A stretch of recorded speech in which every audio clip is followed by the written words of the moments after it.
አንዳችሁ ልብስ ገዛላችሁ ላማክራችሁ ብዬ ነው። እና ቅቤው ምናምን እንዳትረሱት፣ በደንብ ያዙት። እኔ ይኸው ትልቅ በግ ገዝቻለሁኝ። ዳቦ እኔ ጋግራለሁ፣ ችግር የለም። እናንተ ስለማይጣፍጥ መቅድ የሆነ ቦታ ማስታወቂያ ሊሰራ ተጠርቻለሁ። የምን ልሂድበት መጣሁ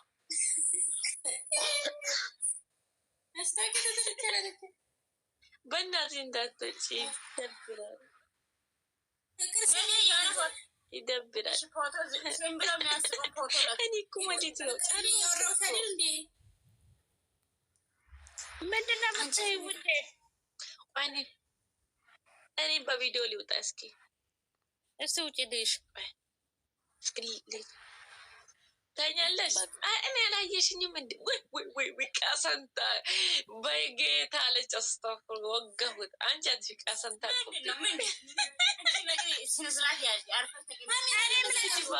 ሲጀምር አላየሁትም። ፍቅር ካሜራ አንዴ የከፈተችውን ቦጋሪ ተበላሽተን እናት ከየት ነው ደግሞ ማን ነው? ከየት ነው? መላጣ ልጅ ተጨማለቁ እኮ። ኧረ አንቺ ያኛውን አንቺ ዋርኒንግ ያሰጣሉ። ዋርኒንግ ቤትሽ እኮ ዋርኒንግ ይሰጥሻል እኮ አንቺ። ወይኔ ማን ነው ያስወረዳቸው? ሰዎቹን ማን ነው ያስወረዳቸው? እናንተ ሽማግሌ ያስመስለው ቁጭ። አንቺ ምን እንደ ቡዳ እንደበላት ነው የምናውቃለው። ጽሙን ላጭታ ወቅዲ ፊቱን ስታዩ ምን መሰለሽ? አንዳንድ ወንድ ልጅ ማን ነው ጺም ከሌለው ያስጠላል። አንዳንድ ወንድ ልጅ ደግሞ ጺም ካለው ያስጠላል። ምንድን ነው ነገሩ? እሱ ደግሞ ምን እንደመሰለ አንቺ ብታይ እንዴት አድርጋ እንደተወችው። ወይኔ ጉዴ! ዶራል እንዲያሰካቸው ባላዛር ነው ያየሁት። ያን ያህል ቁጥር ማጣት አንቺ አይተሻል። እነሱማ በስማም አስጠላባቸው። መቅዲ በጣም አስጠላባቸው። ፈጣሪ ሆይ የእነሱ ደግሞ ከፋ። ምራት እናትን ነው ቀናሽ ወይ ምን ማለት ስቅጥጥ አለኝ። ወላሂ ፍሬን አስገቢያት ትንሽ ላስላስ እናርጋቸው። እነሱን እንልባቸው። መቅዲዬ ፍሬን አስገቢያት። አይ አስገቢያት ቆይ ትንሽ እንሂድባቸው። አትገባም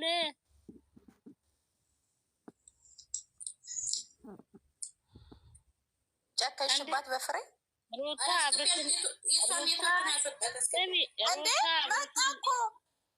ሩታ አብረሽን መረጠች። አንቺ ባታስገብኝ እኮ ስንት ወዳጅ አለኝ። አንቺ ቆሮቆንዳ ስልክ ገብቶብኝ እኮ ነው የወጣሁት። ፍሬ ግን ማለት ነው እንዴ ስልክ ገብቶብኝ እኮ ነው። ማርያምን ምን ላድርግ? የበፊቱ ሳይሆን አሁን አሳስረሽ ትችዋለሽ። ረግረግ አድርገሽ ልጅ እኮ ነገጧት። ይሄ ሞራሉ ይነካል እኮ ልጁ። እሱን አሁን እንደው አይደለም እኔ አንቺ እህትየውም እኮ አዲስ አበባ ገባች። የእሷ እህት እኮ በዩቱብ አመጣች። አላይሻትም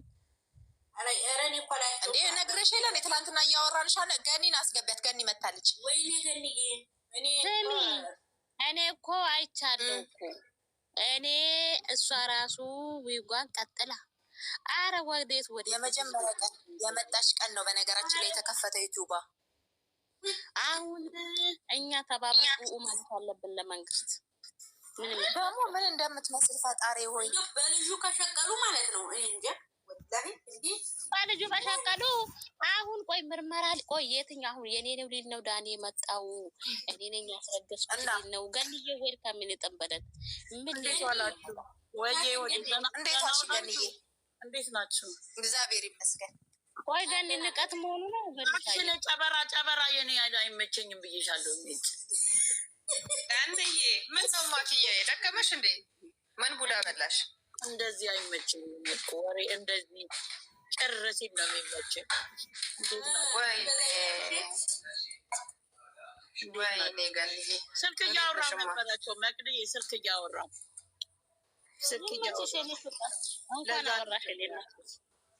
አዲስ አበባ እያወራው አዲስ አበባ እያወራሽ ነበር። አዲስ አበባ ያወራውኝ። ኧረ ተይኝ፣ አዲስ አበባ ነገር ያሳስባል።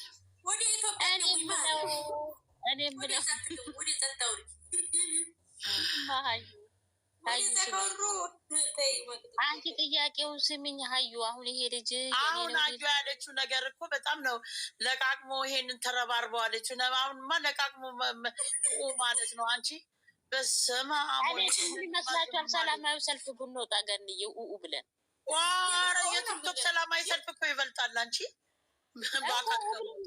እኮ ሰላማዊ ሰልፍ እያልኩሽ ነው ያለሁት እኮ አሁን አዩ ጥሩ ሀሳብ ነው ያመጣችው እንዲህ አሁን ዛሬ ደግሞ ምን አለች? አንተን አላፈቀርኩም እኮ አንተን ያፈቀርከኝ ብላ መጣይ ደግሞ ሚስትየው። እሺ ዳኒስ ደግሞ የገባው ዳኒስ፣ አንቺ ሴቱ ግለሰቡ ራሱ ልጄ ነው በልጅ አልተረጠርም አላስም። በልጁ ከሰሩ ልጁ እንዴት የልጅ መብት የለ አይጠበቅም እንዴ? አንቺ ምን ሆነሻል? ያለች አበባ የት ነው ያለችው? ቆይ አዲስ አበባ አይደለች? እግዚኦ አቤት እንበል፣ እግዚኦ የሀገር ያለው እንበል፣ የመንግስት ያለው እንደዚህ እየሰሩ እኛ ላይ ከምናደርግ ምናምን ተጠያቂ ነን በየፈጣሪ። እኔ የምልሽ አሁን በቃ ልጁ እኮ እኔ እኮ ከትላንት ጀምሬ ያሳሰበኝ አሁን ልጁ አደገኛ ዩቱበር እንደሚወጣው ነው የሚያሳሰበኝ። ደግሞ አደገኛ ዩቱበር እንታይና እንዴ ለነግጧት አሁን እንደሚሰራው ስራ እንዲሁ በሀገር የሌለው ወይኔ ወይኔ ወይኔ ምን ነው ዝም አለች? ፍርጌ ደግሞ እንደዚህ አይነት ወሬ እኮ ዝም ትልበታለች። እኔ መቻልኩኝ እየሰማሁ ነው። ትክክል እኮ ነው። ገን ትላንትና እኮ ብለናል፣ ግን እየቀጠለ እኮ ነው። አንቺ ምን አይነት ውርደት እኮ ነው ይሄ? ብለንማ መንግስት የመንግስት ያለ ብለን ሊጫወቱ ልዱ ላይ አዎ ግድ ነው። ግን እኔ ዝም የሚባል ታሪክ አይደለም። ታውቃላችሁ ግን እንደዚህ የሰራ ሰው መጀመሪያ ጊዜ ሪከርድ የሰበሩት እነሱ ናቸው። ልጁ እኮ ምንም አልተኛም እኮ እንደ ልጅ መቶ ልጅ ይሄ መቶ ልጅ ነገር ግን ማለት ነው። ጾም አይሉ የጾም ወቅት ነው አይሉ የመጸለያ ወቅት ነው አይሉ ይፈሩት ፈጣሪ። አንቺ ደግሞ እምነት ያለው ሰው ነው እንደዛ እንትን የሚለው። እምነት የሌለው ሰው ምን ያውቃል? አሁን እንደው የልጁ ነገር ነው የገረመኝ። አሁን ልጁ ሲያድግም እኮ ያየዋል ይሄን ነገር እኮ አባቴ እኔ ነኝ አባት ከአንተ ነህ እየተባባሉ እንዴት ልጁ ራሱ በልጁ ሞራል ላይ ነው የተረማመዱ። ምን እንደሚል ታውቂያለሽ? አንስ ያለት ልጁ ገንዬ ለመሆኑ አባቴ ማን ነው እናቴ ዲን ልመርመር እና ነው በማን ነው የምጠራው ይላታል። አብርሃም ነው ስትለው አብርሃምማ አይደለም ዳኒት ያለሽ አንዴ ያንተ ያለሽ ደግሞ የራሱ ሚዲያ ላይ እኮ ጓደኞቹ የሚያበሽት አባባት ከዛ ጥያቄ ይሆንበታል። እሱን እኮ ነው የምልሽ። ይሄ አላሰቡ መሰለኝ እንደዚህ አይነት ስራ ውስጥ ሲገቡ አንቺ ምን ያስባሉ? አንቺ ደግሞ ያስባሉ ትላለች እንዴ? እነዚህ ማሰርችተው አይደለ እንዴ? ዶራሉን ብቻ ማን ነው ልጅ እነሱ ኪሱ ብር ይግባ እንጂ ተማርሽ አልተማርሽ ምናልሽ የለም። እነሱ ብሩ ብቻ ኪስ የሚገባበት መንገድ ነው። ፈጣሪ ይቆጣሉ። ይሄ ሂለና ይነካሉ። የለም ሀያ ደቂቃ እስከሚሞላ ይስሩ ብቻ። ይሄ ነው በቃ።